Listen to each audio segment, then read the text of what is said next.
Good evening, everyone, and welcome to the Slay to Success talk show. My name is Rochelle Slay Queen Hemingway, and I am the CEO and founder of Slay to Success. What is Slay to Success? Slay to Success is a leadership and transformational consultant service business, and I empower women with strategies to help them present themselves in such a way where they are going to gain lucrative opportunities. And in that, we work on your personal branding, we work on your appearance, behaviors, communications, and your digital presence. And I am so excited about our guest tonight, y'all. So if you are here and you're like, oh my goodness, I don't know how long this is going to be. Well, it's going to be about an hour. All right. But I'll tell you, we're going to have a very rich discussion. So if you need to go ahead and get your drink, all right, I got tea. All right. But whatever it is that you would like to have, you don't want to miss tonight's episode. So what is the purpose of this talk show? Well, the purpose of this talk show is to highlight men and women who are living a life of service on their own terms and using the SLAY philosophies to positively impact the world. What is SLAY? All right, SLAY means to kill it, to dominate it, and to nail it, to be on point, to impress greatly, and to dream big and work hard until you own it. It is also an acronym. The S stands for stay ready to be ready.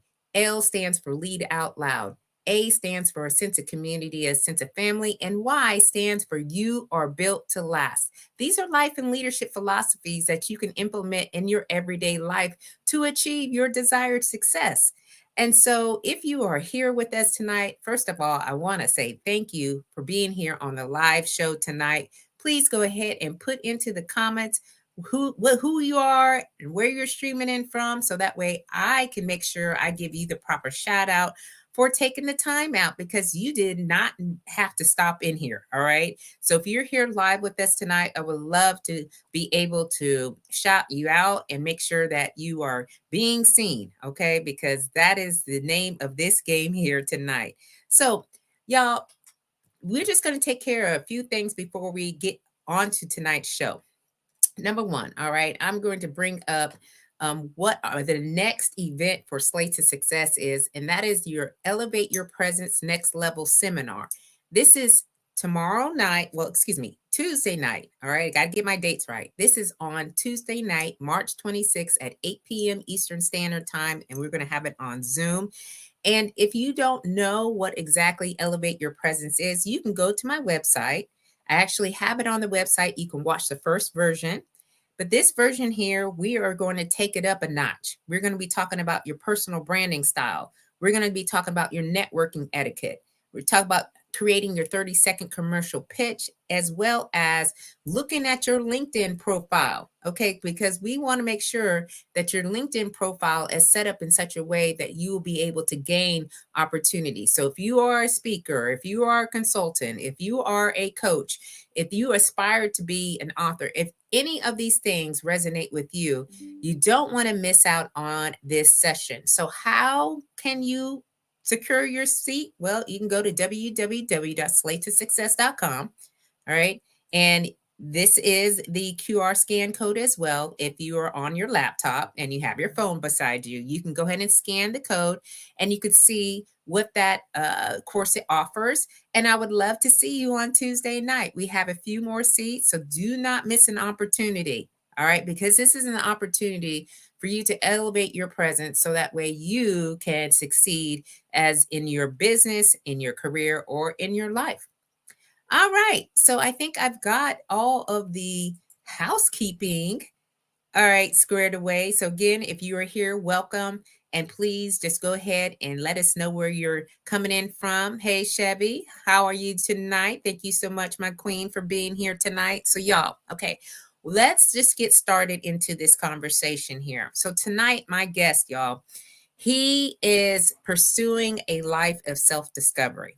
All right. And you know, that is bread and butter to what I have been doing for the past 2 years. Because as you all know, I retired after serving 30 years of service in the United States Air Force. And that is what we are doing. All right. I am in my self-discovery. So he is also in his lifestyle of self-discovery. Hey, Bunky, how are you tonight? Good evening. Thank you for being here live with us. All right. And so he is a husband of 23 years, a father of 4 children, an ordained pastor, a professional keynote speaker, certified life coach, and 2-time certified personal trainer, a 3-time published author, a podcast host, a corporate leader, and entrepreneur.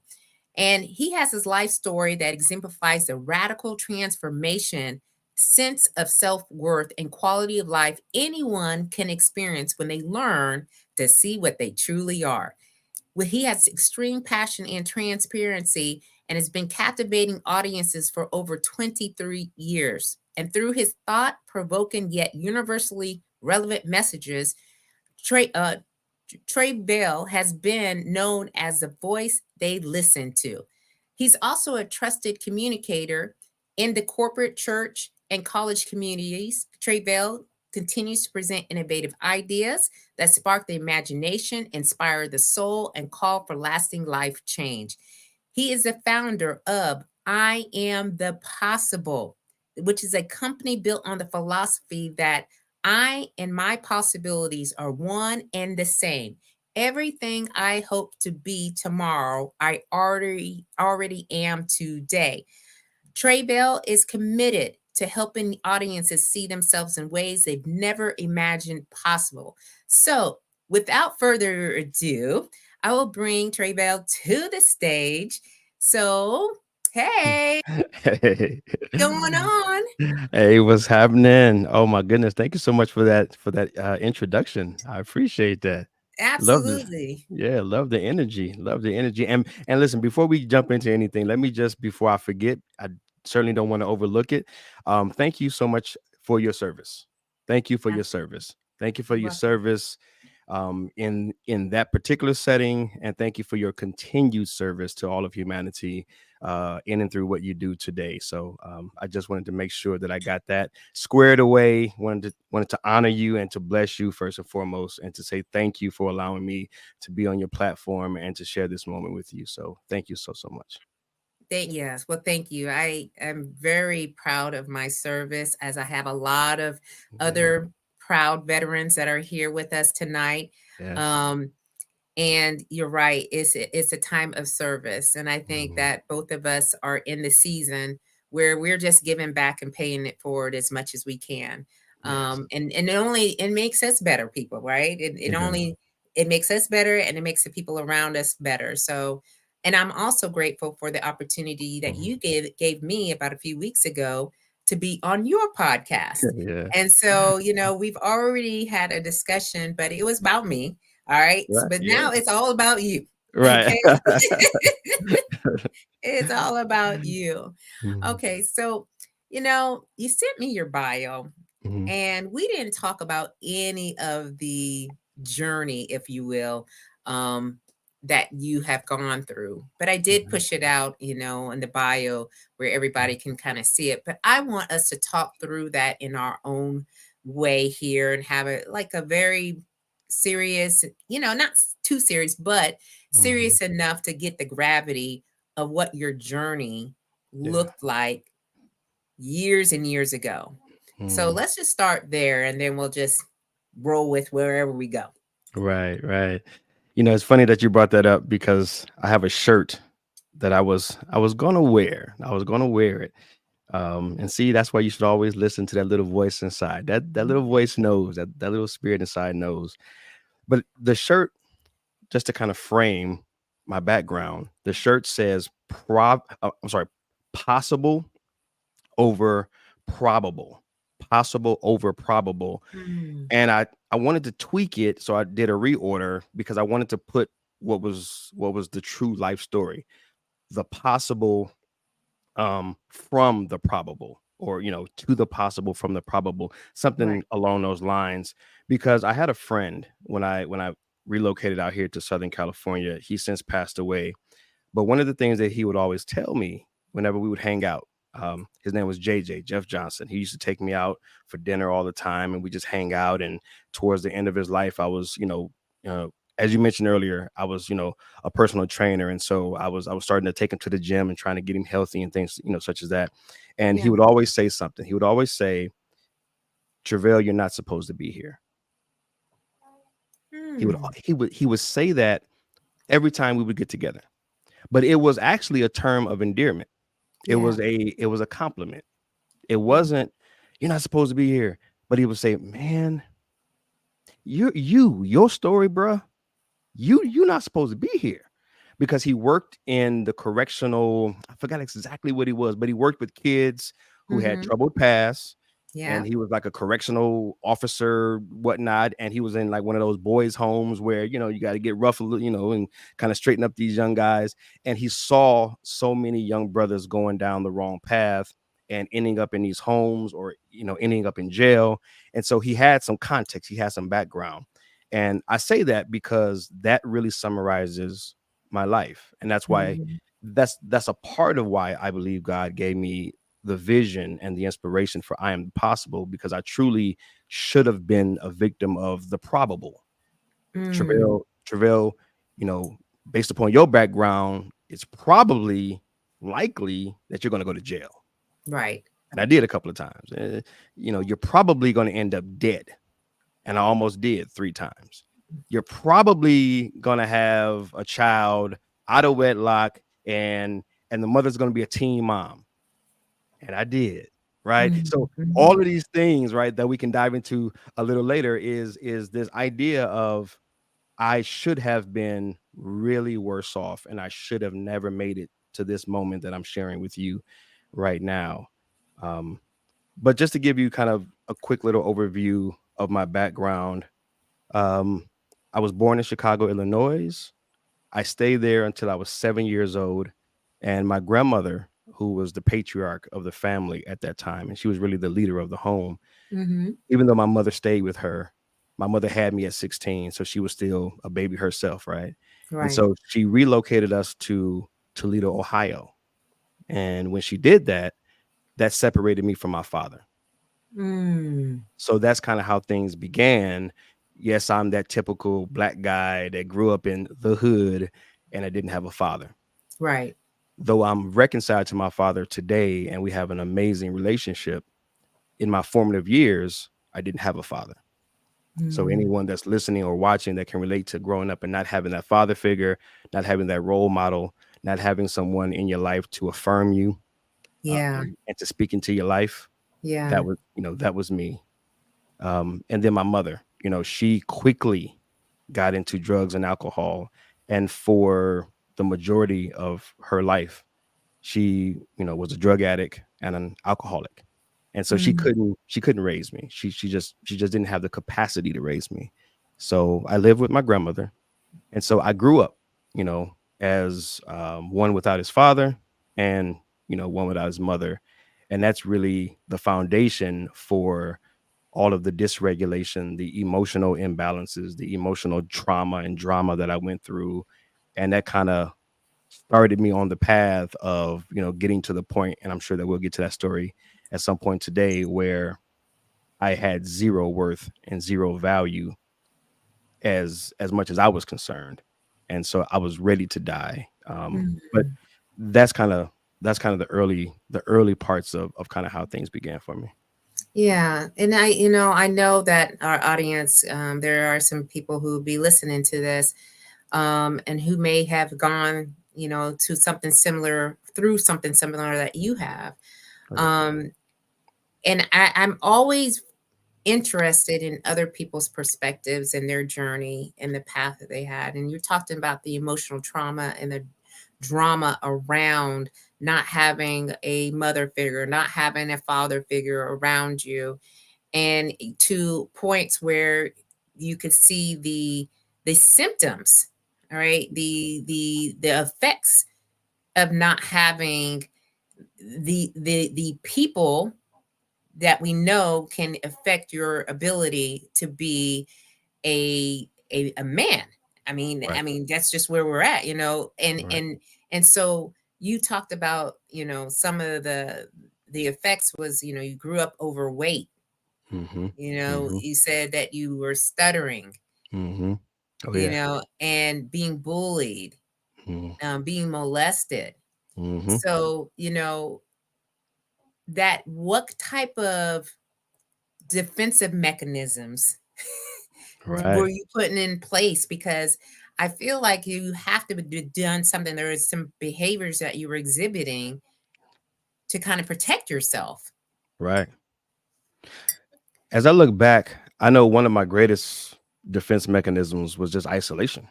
Mm, I say to myself all the time, and I'm 46 years old, and to this day, I think a part of it is because I'm just naturally that way. yeah. I forgot the personality type specifically, but I'm one of those kinds of people that can thrive and just be totally content without a lot of people around me.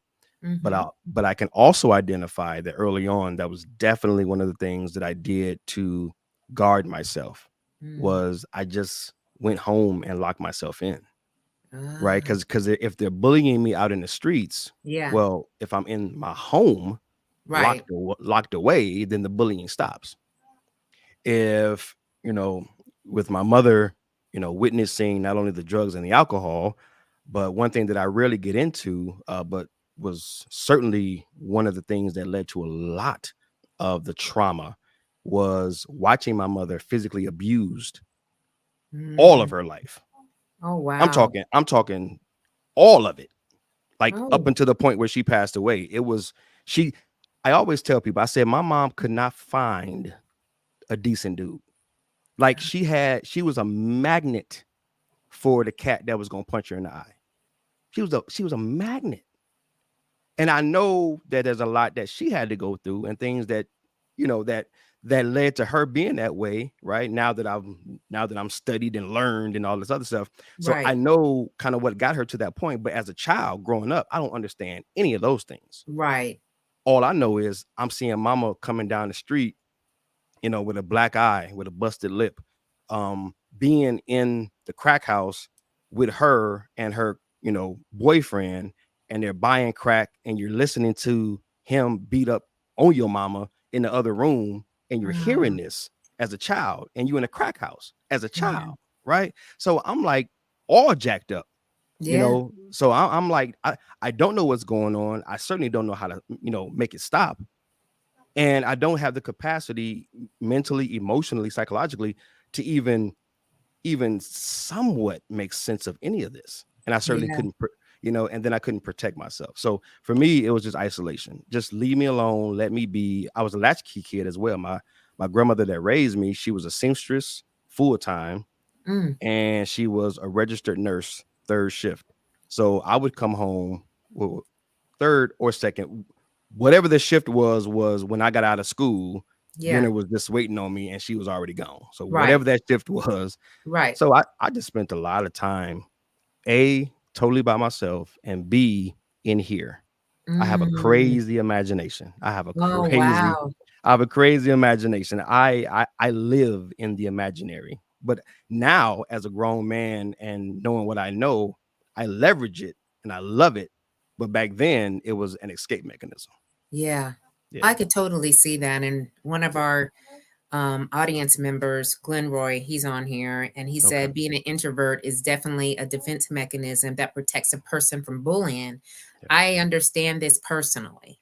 Mm-hmm. You know, so Yeah. you're talking about the isolation and just shutting yourself off from the world, if you will, Yeah. to deal with, you know, the things that you are seeing, the things that you're hearing and listening to. And one of the things that I like to speak to is the empowerment of a woman, you know, and when I Mm, hear your mom was being treated in such a way, you know, it's how do we get to those points, right?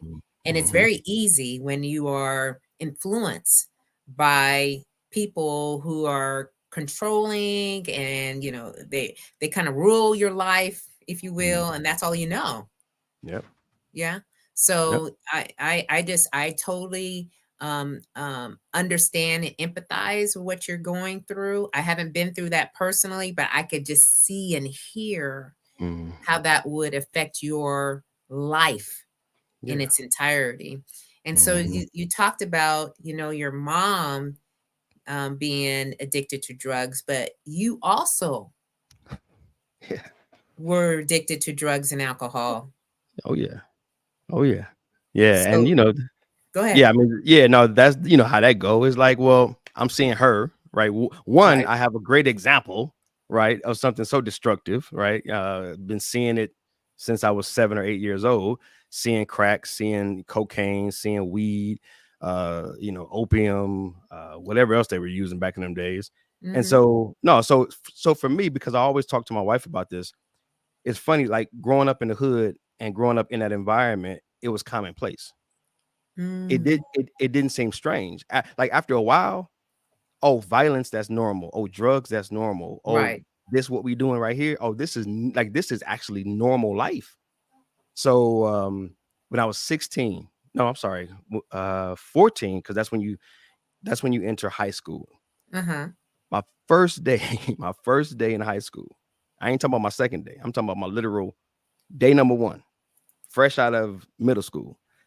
First day, I remember getting a transfer from an all black school district.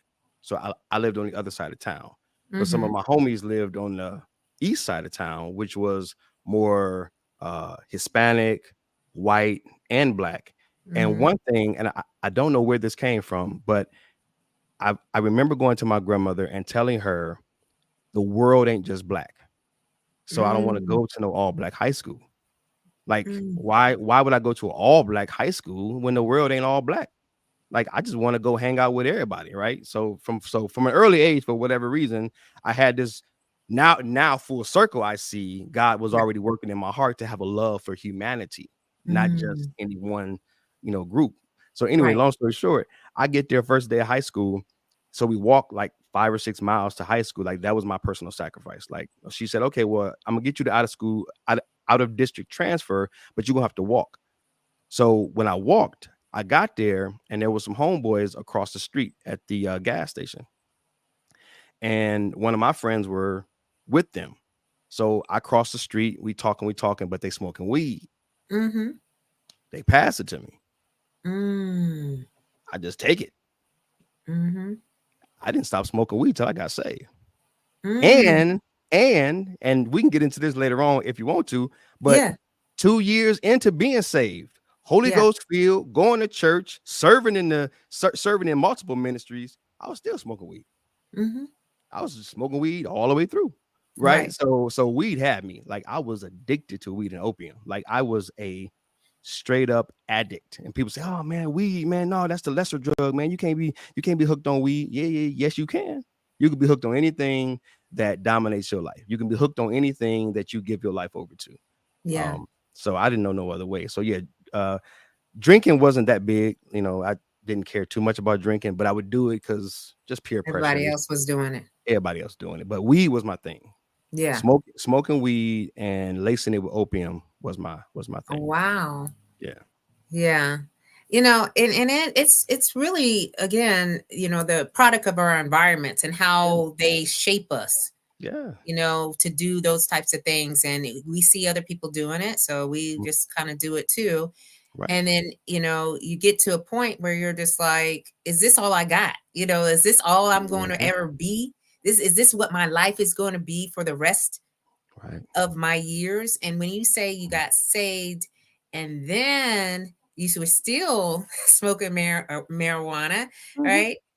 But then at what point, because I know that we all have like this transform of our minds, if you will, like an incident or a moment. Something must have happened for you to say, I'm not doing this no more. Like, I got to make some changes. Right. So when Yeah. was that for you? I think it was a combination of things. The first thing was there was a prophet that came to our church. Um, I forgot what he was preaching on or what the whole situation that like brought him in. But I Mm-hmm. remember sitting in like the second row and he's doing this thing. He's preaching, he's talking, he's doing this thing. And then he just like boom, looks right at me. Mm. And he says, I pray that God takes the taste of tobacco out of your mouth. Didn't know me from Adam. That's all he said too. He didn't spend no time with me. He didn't lay hands and break out the holy oil and none of that. He ain't put on no Right. show. He just boom, look right at me. I pray God takes the taste of tobacco out of your mouth. And then he just goes on. So that planted the seed, number one, in my heart, that this God thing is really real. Like Yeah. really real. Because I was Right. keeping it under wraps. Like even my, you know, at that time she was my girlfriend, but my wife, she didn't even know. So Mm-hmm. I'm keeping it under wraps. But what led to us, or what led to me, really stopping, was when we relocated to Southern California after praying and fasting about following who was my then youth pastor, who's my senior pastor now, who's my Mm-hmm. first cousin. And he was offered a senior pastor job here in Southern California. And he said, pray about it, seek God, see if you want to, move and see if that's where God's leading you. And so we prayed about it. And we believe that God said it's for you to relocate. And I just remember having just a conversation with myself. Now, it wasn't spooky, it wasn't mystical, it wasn't powerful. It was very, very simple. Mm-hmm. You're moving to Southern California. You're not going to take this with you. Mm. And that's all Yeah. it was. You just Yeah. you ain't about to take that out here. You bruh, what y'all about to go out here and do is something different. You ain't going to be able to transport this. Yeah. And it was like a cold turkey thing. It just came to Cali and I ain't smoked since. So we have So very similar story on that too. So I used to smoke. I smoked for 10 years. okay. Um, and of course I was in the military, so I wasn't doing no, weed or anything like that. But smoking is a form of addiction as well. Shit. And Yeah. I did cold turkey. I just said, hey, I don't see this because I was teaching group fitness classes. Yeah. And then I would go in my car after the class and I, fire up a cigarette, a Newport. And I'm like, what am I doing? What am I doing? Right. This is counteract intuitive to what I'm supposed to be doing. And Right. if I Right. say I'm fit and I'm healthy and I want to be on this, journey, I Yeah. got to get rid of this. And I just threw them away one day. Mm-hmm. And I think that's just what it takes. I think, when we decide on Mm-hmm. something that we want to do, we need to Mm-hmm. be obedient to it and just do it. Yeah. Right. And we know, like, I'm very much a gut instinct type person. You say, that inner voice or that inner Mm-hmm. thing that says, hey, let's just do that. I am starting to follow that more and more as I get older because we Right. never know, right? You You never don't. know what tomorrow brings. And so having that as a part of your life is one of the things that I think is Mm-hmm. truly something that we need to tap into more and more and more. Yeah. So and then this whole Mm-hmm. new world opened up for you, Yeah. right? It opened up for you. You said, hey, I'm going to leave that there, and Yeah. now I'm moving forward. And so you're now, as an ordained pastor, professional Mm-hmm. keynote speaker, a certified life coach, and 2-time certified personal trainer, an Mm-hmm. author, Yeah. 3-time published author, a Yeah. podcast host, and a corporate leader and entrepreneur. Mm-hmm. So when I say all that to you and you're talking about your life, what you talked about before, what does that do? I mean, like, is that something that's kind of like, oh my gosh? I mean, like, what is that feeling? Yeah. Maybe to be honest, maybe I wish it was, I don't know, more dramatic, but I think because you live in it so much and you've it's you've been through so much and you're so grateful for what you have, and because you're being this person, I don't sit in it a lot. Like I don't read my own press in a sense, or I don't look at my bio and ever marvel at it. I'm just looking at the next thing. I'm just looking at the next person I can help, the Yeah. next place I can pour into. Like these moments right now, like this is what gets me up, the Yeah. opportunity to pour into somebody or to possibly share an idea that becomes a catalyst for someone's change and transformation. But I've never been big on accolades or status or even just celebrating my wins. I mean, I think that's one of the reasons I love and I'm so passionate about honoring other people and celebrating other people is Yeah. because I've had such a hard time doing that for myself. Hmm. So I'm learning, like we were saying in the, in the green room, I'm like, I have to really start doing for me what I'm doing for others. That's And right. it's something I've not done. And in Yeah. this age and stage in my life, like real time, even like we talked about earlier, it's like even today, I'm trying to totally rest. So there's a balance of learning to do for myself what I'm encouraging others to do for themselves, Yeah. yet not losing that vulnerability and losing that because that's what keeps the fuel, right? That's what fuels the fire for me um, to continue to do what I do. So it's a balance of care for yourself, but in a sense, almost like stay wounded enough to be very sensitive Mm. to the wounded that you're helping to heal. So I, mm. learning that balance. Yeah, yeah. That's a whole Yeah. sermon right there. That's a whole sermon right there. But I do want to share Yeah. that. I mean, that is good. That Mm, is good, Treveal. Okay. mm, Glenn Roy says we have to come to the realization that when we are in the midst of trauma, yeah. it leads us to make destructive choices. Having that moment of clarity allows for readjustment of priority and better decision making. Yes. I think that is so important. We talk about clarity a lot. We talk about really finding the way out Mm, of the fog, yeah.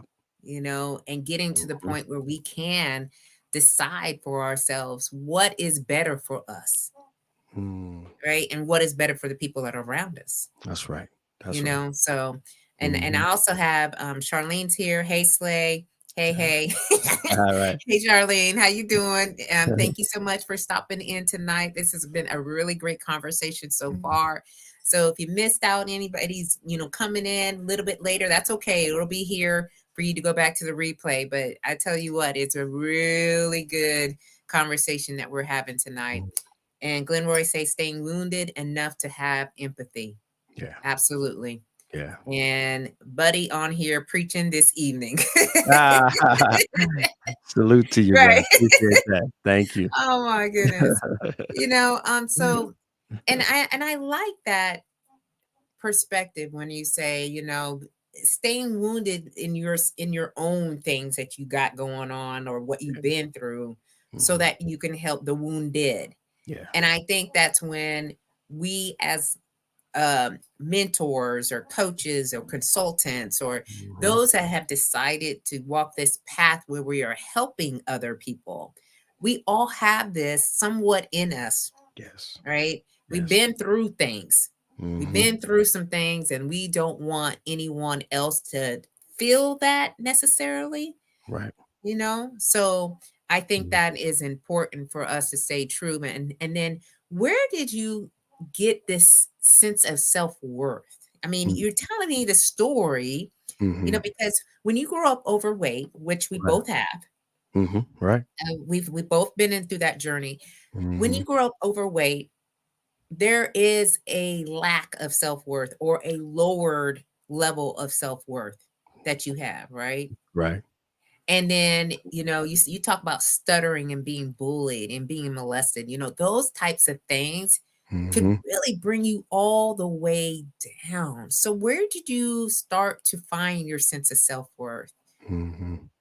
Yeah, well, I'm glad you asked that question. That's one of my favorite stories. I think I've made a million videos on TikTok and YouTube about the 5 words that changed my life. and I'm gonna give you the condensed version of it. So when we moved here to Southern California, the church that we became a part of was already established. They were 44 years in. Yeah. There was a pastor on staff, Eric Brown. Love him to life, man. He's since gone on to be with the Lord, but he served a few years while I was still there. I mean, while I was there, and I don't know where they got this idea, but because I don't remember how it all came about. But Eric said, "Hey, man, we're having this men's group, and we want you to bring a 15-minute message on the life of Jesus." I said, "Okay." No seminary, no background. I ain't no preacher yet. I ain't no ordained nothing yet. I'm fresh out of Ohio. I ain't even joined the ministry yet. I don't know nothing about nothing, right? Like I'm green. I'm green. Like I ain't even read half the Bible. I don't know nothing about nothing. I don't know nothing about nothing. And this brother talk about bringing a message. Wow. But I'm like, all right, I'm down. You know, brotherhood, brothers. All right, let's get it. Yeah. So, and I ended up coming from or reading from what turned into being my favorite passage in all of the world, Mark 1:35. And it says that it was very early in the morning. Jesus got up, left the house, and went to a solitary place where he prayed. Very early in the morning, Jesus got up, left the house, and went to a solitary place where he prayed. And for some reason, that just captivated me. He said, but then Simon and his companions went to look for him. And when they found him, they exclaimed, "Everyone is looking for you. Everyone is looking for you." Jesus said, "Let us go from here to the nearby towns and villages that I may preach there also." And I shared that because the one thing I had always had ever since coming, being saved, coming to the Lord, however you frame and name it, was I love prayer. Like I eat it for breakfast. Like, prayer to me is like is like, oh, let's go to Disneyland. Oh, let's go to whatever. Like, think of your most favorite thing to do for whatever reason. Whatever. God gave me a love for prayer like that. So this passage really hits me. So I share, and I must have did a good job. Pastor Eric comes up to me. I'm packing up my little laptop. I'm done, and he comes up to me and he puts a hand on my shoulder. And he gets my attention and he looks me dead in the eye and he says, "Treveal," and these are those 5 words. He says, "Treveal, you are a teacher." That's all he ever said. He smiled. And when I tell you, of course, Pastor Eric ain't Jesus. Right. But when I tell you that you felt like you were looking into the face of Jesus, he has such a demeanor, such a love, such a passion, such a caring, gentle heart and spirit and demeanor. And his words just resonated. I mean, just rocked me. And it came out of nowhere. I don't know what a teacher is. I don't know what spiritual gifts are. But he was like, "Treveal, you are a teacher." And dropped the mic. Just left. He didn't say nothing else. Literally, he said he did not expound on anything. And that led me on a journey that has landed me to this present day. What is this, March 24th, 2024? I ain't never stopped pursuing my gift of being a teacher. So my worth, and this is what I teach through I Am the Possible, my worth started when I learned what I was, not who I was. Wait a minute. I know that. First of all, I'm gonna write this down. Okay. Yeah. Who you are ain't as important as what you are. Not even close. Not even close.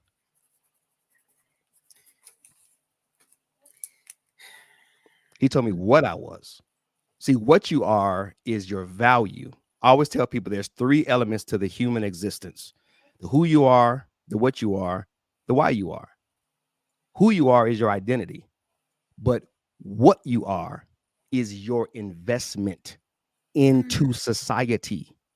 What you are calls out the contribution that you make. And we're all a contribution sent by God to the betterment of our society. So it's when you learn what you are, thus you learn your investment, thus you learn your contribution, you learn your value. So now I got something to offer.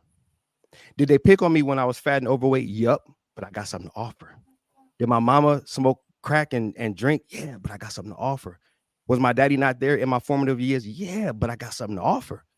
Did they laugh at me because I stuttered? Yeah, but I got something to offer. And the list goes on and on and on. You can stack the list up as long as you want to. I mean, you can stack it up a mile high. Yeah. But I got something to offer. That's right. See, over here, you made me feel like I didn't have nothing to offer. You made me feel like I didn't have a place, like I didn't have a position, like I didn't have any power, like I didn't have anything to provide anybody. But the minute I learned that I can teach, the minute I learned what I was and what the world needed from me, now I'm building, now I'm growing, now I'm evolving, now I'm transforming. That was the moment when he told me what I was, not who I was. Man, all that you just said is just so powerful to me. I'm just saying, like, there are so many things. Okay, let's first start off with the choice, Treveal. Okay, you could have chose not to listen to him, right?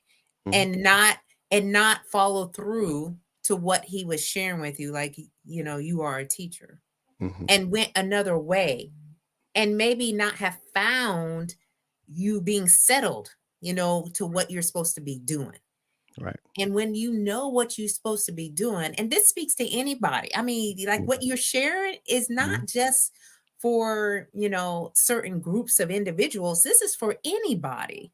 Yeah. When you say it's what you are and the investment that you are contributing to the world, this is where people get it all messed up. They think there's something over here when there's really something over here, right? And it's not in alignment. Right. And so it never comes off the way it should be.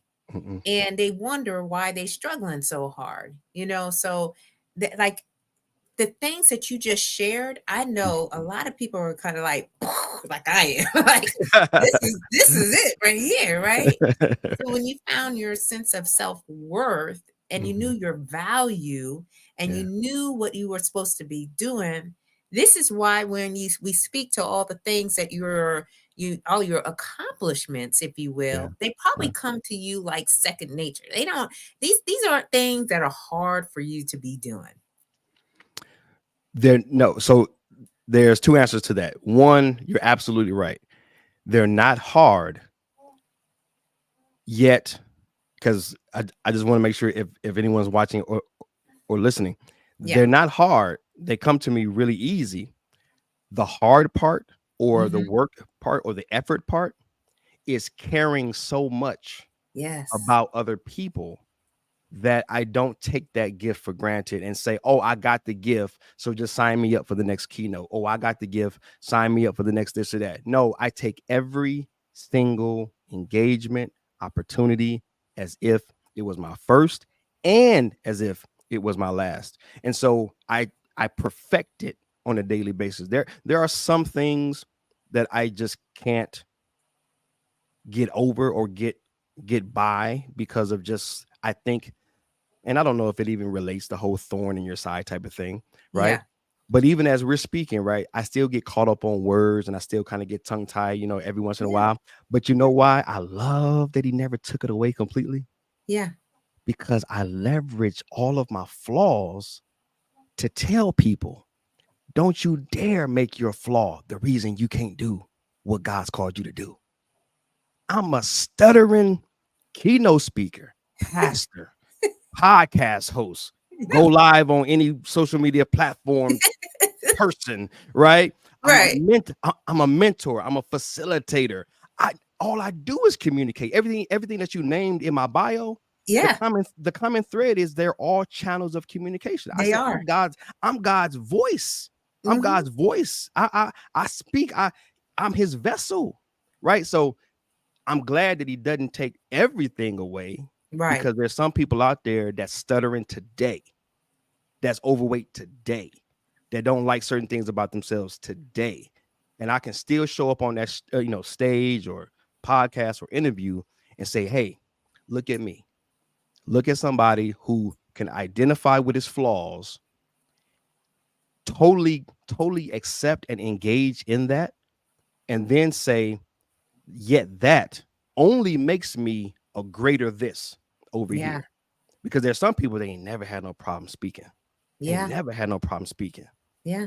So how much more is God glorified, and how much more am I able to reach and to invest in other people, that they can see that I'm flawed, and they can see that I've got some things that I just continue to wrestle with, but I still continue to press forward. So Yeah. yeah, no, but I work hard at it. I work Yeah. hard at being the best communicator I can be, because that's the gift that God gave me. So I owe it to God, and I owe it to those that I'm called to serve, to work on my craft every day and to get Yeah. better and better at it. So Yeah. yeah. And our audience is truly, they are really inspired by Mm. what you shared.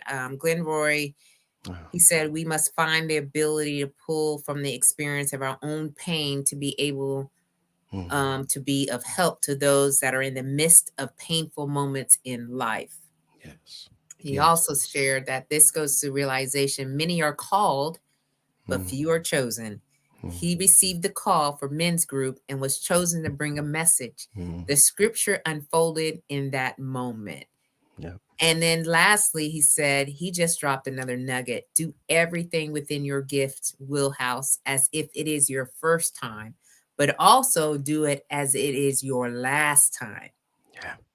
Yeah. And I think that is the key, Wow. because some of what we know in the industry, if you're talking about speaking, is when you make that first impression, right, and you're just giving it, and you think that you're going to just go and roll into the next one, right, that's Right. something's going to be waiting for you, and you may not deliver, all right, the way that you would if you knew if it were your last time. That's And right. so I That's appreciate right. as well that piece of advice, because I think that's important, and that's speaking to me.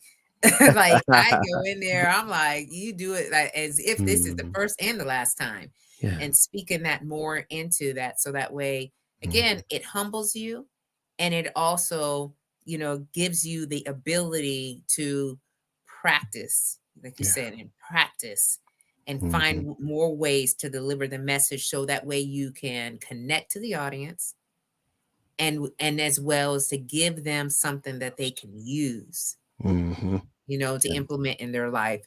So, and even Glenn Roy said it's humbling and empowering. Wow. Um, It is. yeah.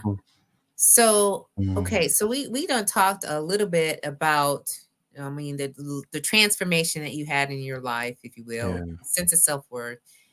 And so what is the quality of your life, look like now? Like, if someone's to ask you, and I'm asking you, I guess, the quality of life that you have right now, what Mm. are the things that are most important to you?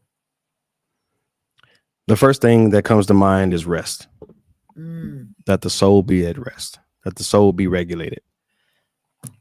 You can put the mind in there, the emotions.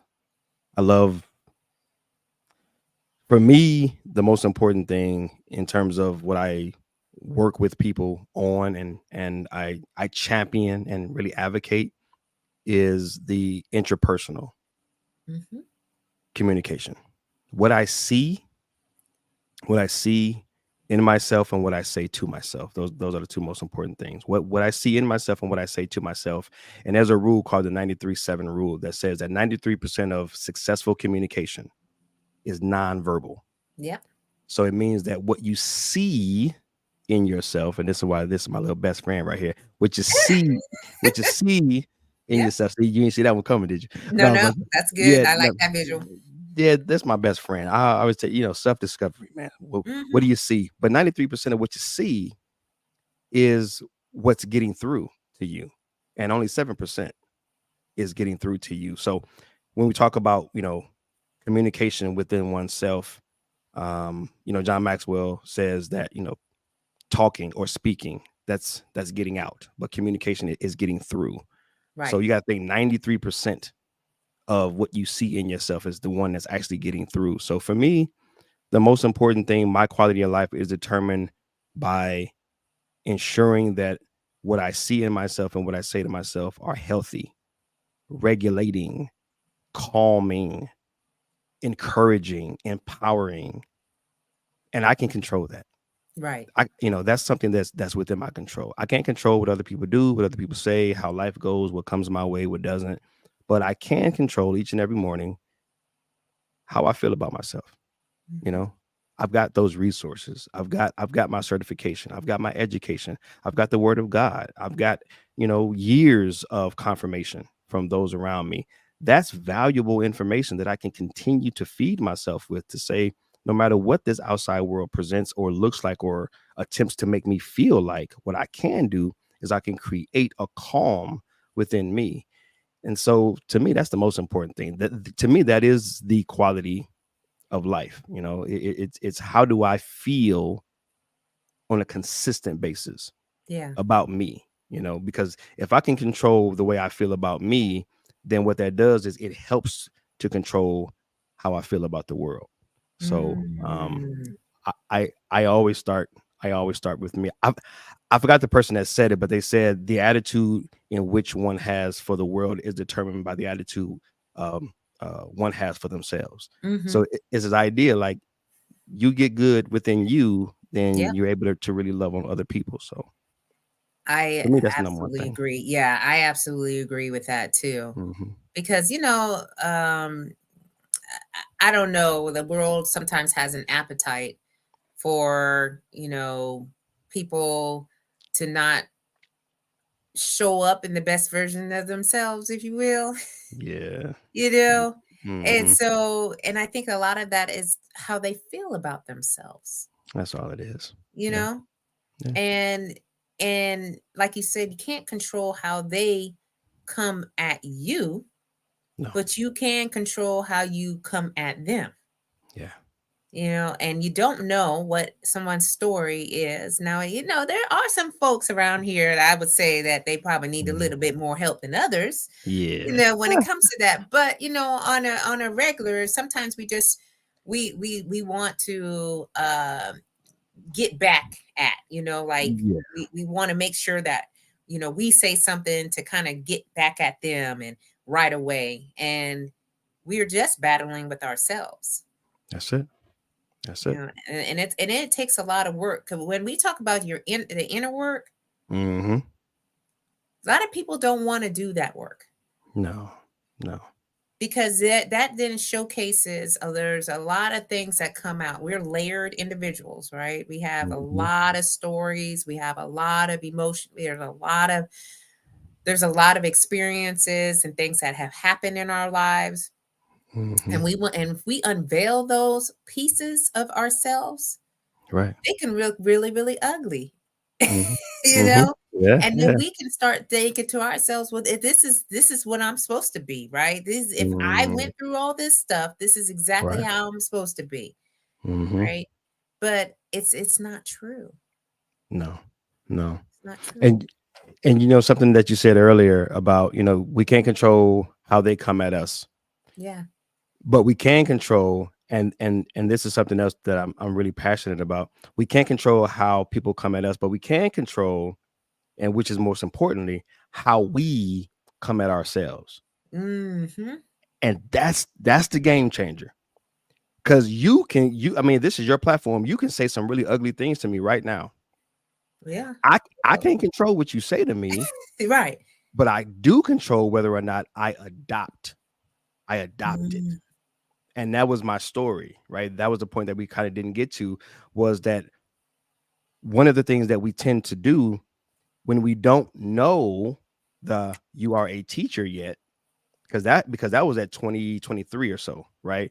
You are a teacher. That came in my early 20s.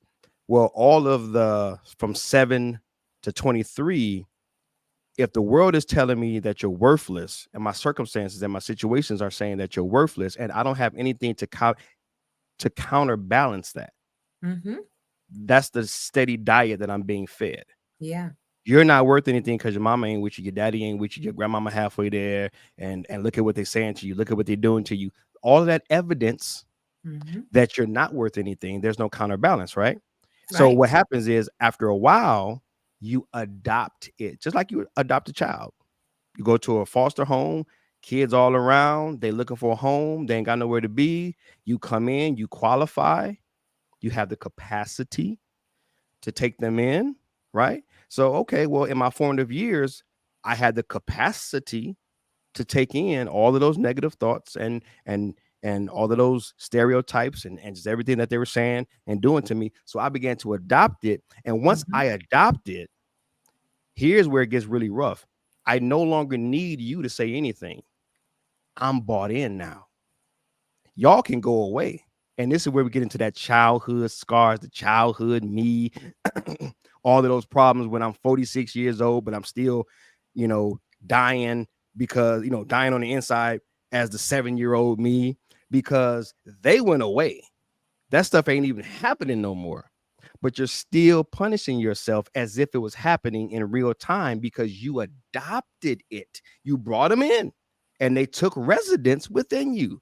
So that's another thing that I love to unpack with people and help people to realize is those things aren't you. They're like children that you adopted. You get them suckers back or send them out the door, but they're not you. You just adopted them and you welcomed them in because you didn't have anything to counterbalance what the world was feeding you. Mm. And that too, I mean, like Charlene is like, you adopt them for so long, right? You do. That's right, Charlene. That's right. So, and Yeah. and you're so, I mean, the whole thing that you just shared was like 100% fact true. And I'm like, yes, because there are folks that are walking around here who Yeah. are looking at what happened to them as a child.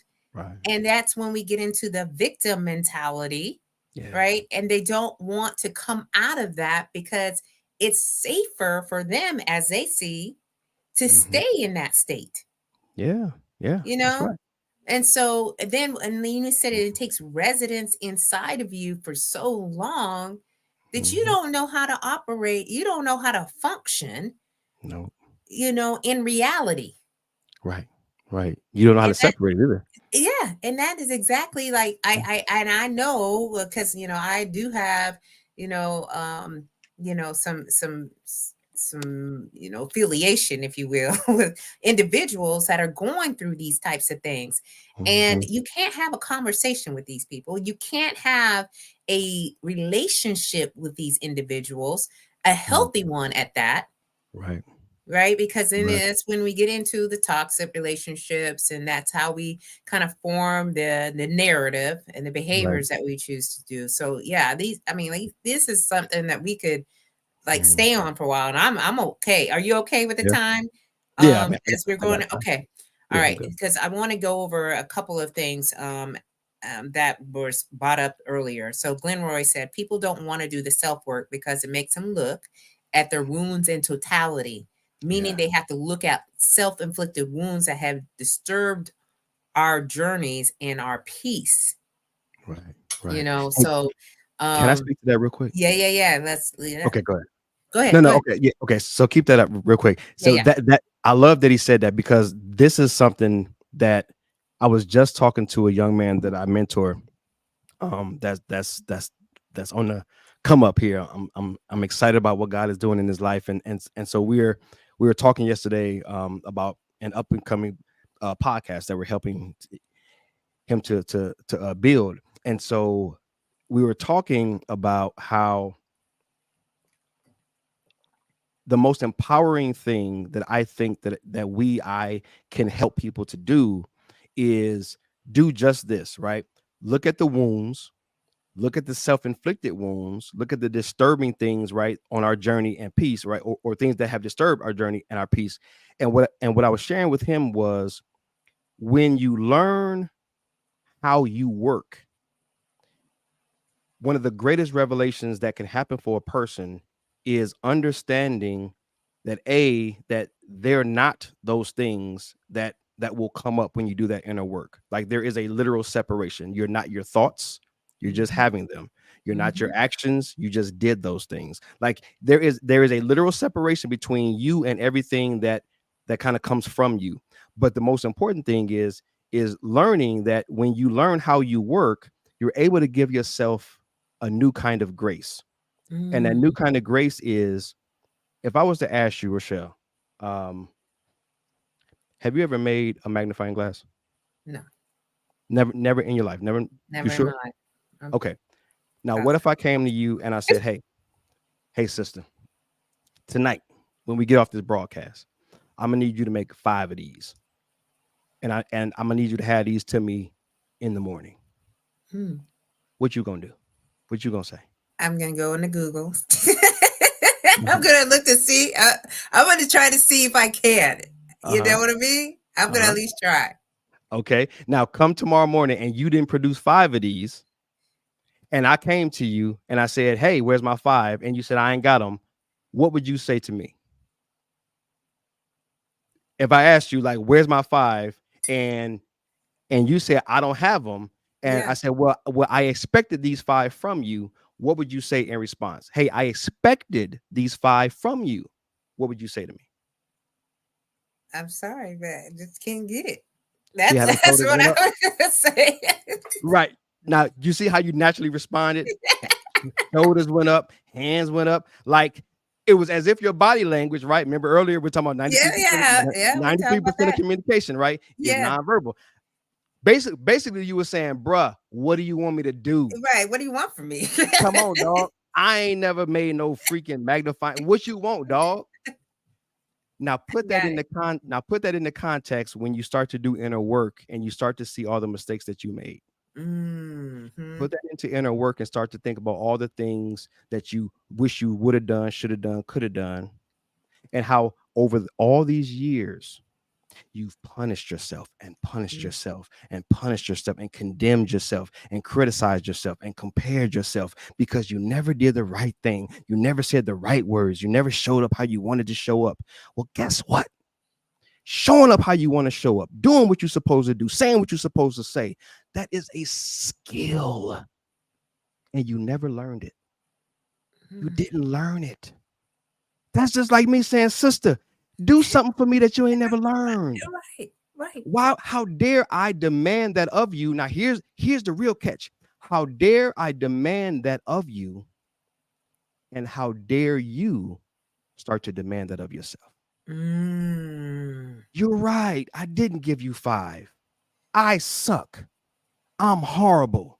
I'm stupid. I'm unlearned. I can't get it right. I keep missing the mark. I keep failing. I'm a failure. No, you didn't learn it. So when you unpack, and this is what I'm helping people with, right? As I'm Yeah, walking them yeah. through, it's like, dude, don't be so hard on yourself. So, yeah. You're requiring you to show up in a way that you were never taught to. So back up. Do just like that to you. You're having a conversation with yourself. Dude, bruh, sis, what did you expect? You did. And this is you looking in the mirror. This is you having a Yeah. conversation with you. Yeah, yeah. You're literally saying to yourself, I did what I knew to do at the time. I did the best I could do at the time. I altered who I was to survive in that moment. I did all I could come up with based upon my limited knowledge and information at that time. Yeah. And it was okay. Yeah. And that frees and it helps to liberate if Yeah. that person chooses to. Right. And so yeah, that's one of the things that I help people with when it comes to not wanting to go there. It's like you're not wanting to go there because you're still on this. You're going to find things about you that you don't like. And when you can start to flip it and say, yeah, I don't like those things, but given the context, I don't like what I did, but what I did out of limited information. Yeah. How could you expect anything more? Yeah. You And I survived. yeah. I think that speaks to, especially with my audience, I have a lot of veterans. As we're in the military, there are a lot of things that we have done that we had no skill set for. Nope. We were just surviving. There were things that, we were put in situations, and there is a lot of people who can't move past that because it's hard to look back and say to ourselves, I actually chose that. I actually decided to do that. So when you're speaking to this, and I understand that, there the grace that it has to take for you to say you just didn't know. You just didn't know. So, Glenroy is on these like he got on the comments. Okay. He's He leaning gonna in. get it Yeah, in tonight. So like absolutely. I'm Right. like, He thank you encouraging very me. much. Right. Right. Okay, so he Right. said Co-host over here. Yeah. right there. He is the co-host. I was like, just give it Yeah. to me, honey, because I'll pick it up wherever you put down. Right. There are a lot of dying children living this inside the minds and bodies of adults we deal with on a daily basis. Yeah. Yep. Absolutely. Yep. You You're know, right. and he is right. Yep. Yep. And there are people who dwell in drama and dysfunction comfortably. Mhm. Having peace is uncomfortable to them because it's foreign. Correct. So I agree. Yes, and I absolutely do agree with that. A new kind of grace for ourselves and not continuing to spend time in our trauma. And Chevy has noted that. So absolutely. Yes, Chevy. And lastly, doing internal work is important in immediate moments, especially when our actions and words could have been damaging and hurtful. Yes. So You sound like he took a class or course or like well, he got Glenroy, educated in. Yeah, I've been trying to yeah. tell. I'm like, Glenroy, I'm gonna need you to be a guest on the show. I Like was when just about to say. he needs to debut because he is just giving value, and he understands the inner work and how to, get through that, because that's, I think, again, something that people need to learn more of and learn Yeah. how to use it. Yep. And not to beat themselves up. I know there are a lot of people who beat themselves up all the time. And that could really be hard for a person to kind of get through. So what made you decide to be a certified life coach? I love the mind because 90% of my certification was psychology.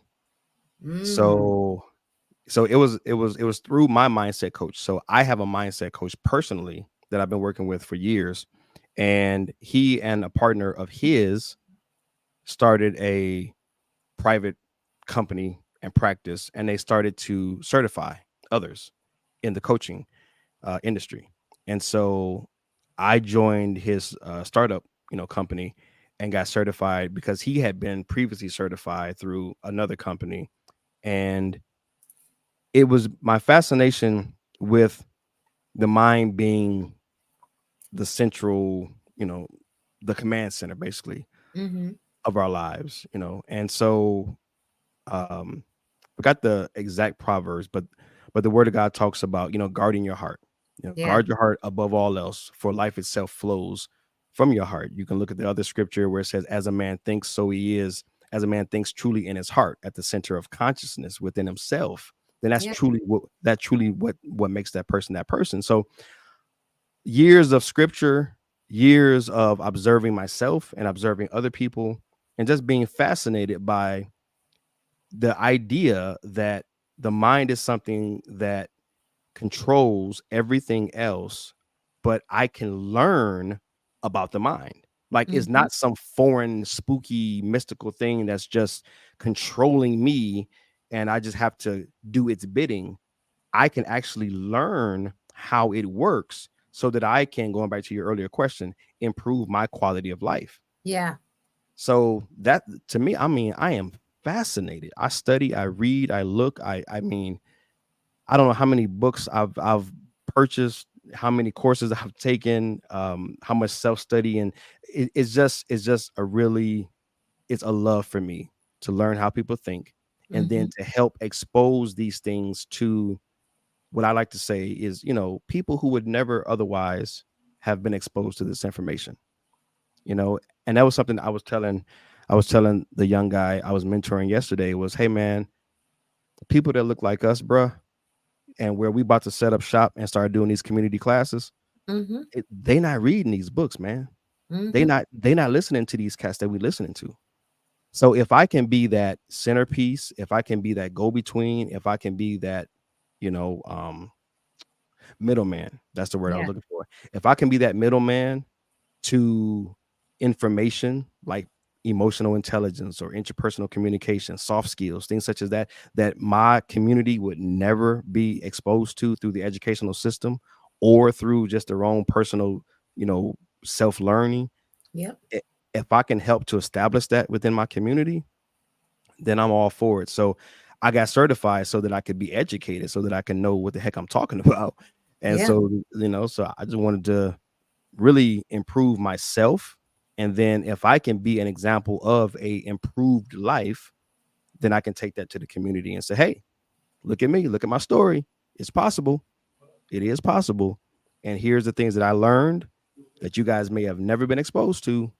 And I'm here to share them with you. So yeah, that's really what really motivated that decision. Yeah.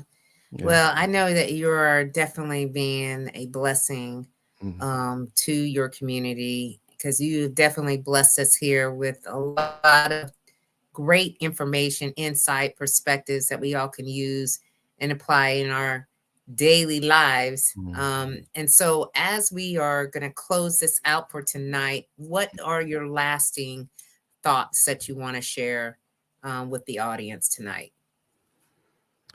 Learn yourself. Mm. Learn you. Like for real, for real. We are typically, usually we're the last topic. You know how you go to school Mm-hmm. and they got all of these various topics or these various classes or courses or subjects. You know, I've been out of school long enough to where I didn't forgot what they actually call it. But you know how you go Right. from class to class to class, math, No, me too. English, science, Yeah. social studies, right? Ain't never got no class on you. No. And that is a problem. That's a problem. That emotional intelligence is not it's not a core class in our educational system. That's a problem. Mm-hmm. That's a real problem. Intrapersonal communication skills, what you say within yourself, that not being taught, that is a problem because we're giving us math or they're giving us math and science Mm-hmm. and social studies and, you know, Abe Lincoln and Martin Luther King. And they're giving these, everything is about everyone else. Yeah. Do you know your history? You know George Washington? You know Martin Luther King? Everybody else. Yeah. Okay, great. So I graduate at 18 knowing a little bit about them. Don't know nothing about myself. Mm. Learn you. You should be, if you want a higher quality of life, you should be the place where you invest the most. It is not selfish. It is not selfish to invest in you. It's not selfish to take time to learn you, to figure you out, to understand you. We have to learn and figure ourselves out um, first and foremost. Yeah. You know, so for me, it's learn you. You know, you are the greatest lesson that you'll ever learn. You know, it's you. And when you learn you again, going back to that grace, and that's something that my mentor has taught me. Always, Treveal, have grace for yourself, have grace for yourself. Um, is when you learn how you work and why you do what you do, why you say what you say, then you'll learn to have so much more grace for yourself because everything is motivated by something. And if Mm-hmm. you learn those processes and you learn what's triggering you, then number one, you're more equipped to be more regulated, and to live a greater quality of life because life is really in here, right? I always say, once I heard this, I've been preaching this from the mountaintop. There's one earth. There's one earth, Yeah. but there's infinite worlds. One earth, infinite worlds, because the world is within. And this is something Mhm. that we get to create. So the more we learn about ourselves, the better we can create a world in here and in here that we actually that we actually want to live in. So Yeah. yeah. That's a mic drop all in itself. Yeah. Learn you, Yeah, okay? that's it. Learn you. Because you're right. We don't take the time to do that. And that Mm-mm. self-investment part of, because other people may tell us that you're Mhm. being selfish Yeah. when you're taking time out for you.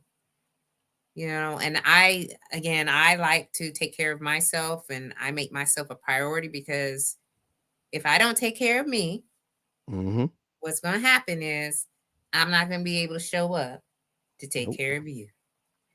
And I know the things I need to do to take care of me, Mm-hmm. right? And then once you do that, that's where we can have this abundance of energy. And then this that attitude of wanting to help other Mm. people. I mean, it's infectious, and it's contagious, if you will, because Yes. people kind of see, they're like, well, they're treating themselves well, right? Mm-hmm. So maybe I should start doing that for myself too. Right. You know, so uh, before we step off, Glenroy said, the mind is a powerful thing. We can think Yes. ourselves into anxiety, into fear, and into psychological distress. Turning the mind off by way of being led by the heart or by life is something that we all have to learn to do. It is Mhm. imperative to personal progression and stability. Yes. Yep. And that we can So have a good. whole conversation about anxiety, fear, and psychological distress. My goodness. A whole show. Yep. A whole Absolutely. show Yeah. on that. Absolutely. And I think, Absolutely. Mm. if you're up to it, I would love to have that conversation, because I think Yeah. those are the symptoms, if you will, that Yeah. people are dealing with on an everyday basis. Every day. Every day. And Yeah. it has probably gone Mm. up 10 and 12, 15, 20, however many numbers you want, notches up Right. since the pandemic. All right. Yes. Because there's a lot of things that just happen for people now to show up. Mm. And their mind is literally playing tricks on them. Mm. So yeah, it's that's a whole podcast. It is. It is. It really is. Yes. Well, Mhm. Treveal, I Mm. cannot thank you enough Oh, thank you. for being here tonight. Truly, like, this was so much more than I expected, so much Mm. more rich in the Mm. conversation that we had tonight. And as you all have been here, I do not want to dismiss you. Chevy, Charlene, Glenroy, Nick. I've got, I'm going to make sure that you all get your call outs here. Mhm. Bunky, and um, I think that's all on the comments. And anyone else who didn't, oh, and Keith was here earlier. Anyone else who didn't make a comment on here that was here on the live show, I absolutely thank you for your time. I Mhm. thank you for your presence in this space, because no one good enough. Well, you have other options, all right, that are out there, but you decided tonight that this is somewhere that you wanted to spend your time. So I thank you so much from the bottom of my heart for being here. Thank you again, Treveal, for being Mm. such Yes. such a great Mhm. guest here on tonight's show. And remember, everybody, we will be back here, okay, next Sunday. And I know it's Easter, okay, and I'm going to church on Easter, y'all. But we're gonna come back that night. I got another guest that is going to come here and talk about psychology. We're going to be talking Mm. about that, because she has her master's degree in Mm. industrial organizational psychology. So Ooh. don't want to miss out on that episode next Sunday night at 7 p.m. Eastern Standard Time. Mm. And as we all know, for the closing of this show, keep on slaying until you can't slay no more. And I will see you all soon. Goodbye. Love y'all. Take care.